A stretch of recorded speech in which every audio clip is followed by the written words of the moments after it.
O'zbekistonning rasmiy sayti. Yuzaga yetgan kuzatuvlar.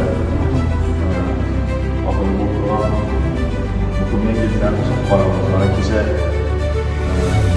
Murod Isomovning yig'ilish manimcha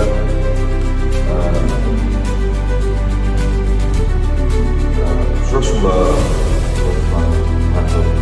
startap loyihalar bo'yicha bo'lgan tadbirlar, hammasini yoritib bormoqda.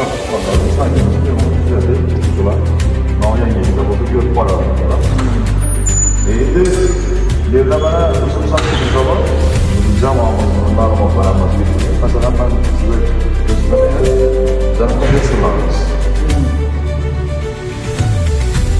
hozirgi kunda Xalqaro universitetida xorijiy professorlarimiz bor. Masalan, mana Dr. Muftiy Rahmon, pokistonlik juda tajribali bo'lgan professor. Amerikada, AQShda malaka oshirgan, o'zini Yevropaning ko'plab universitetlarida maqolalar chop qilingan, yaxshi loyihalarni tashabbuslarning sifatida universitetdagi talabalarga dars beradi.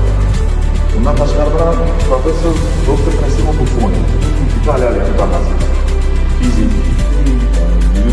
O'zini yo'nalishida talabalarimiz uchun chiroyli, yaxshi qiziqarli darslarni beradi. Ko'p katta loyihalari bor. Bo'yicha xalqaro universitetda dars beradi.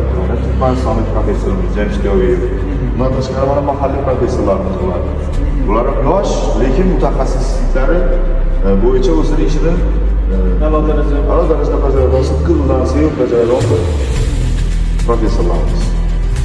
Masalan, mana Sog'liqni istaganlar va akademik rivojlanish degan fandan dars beradi.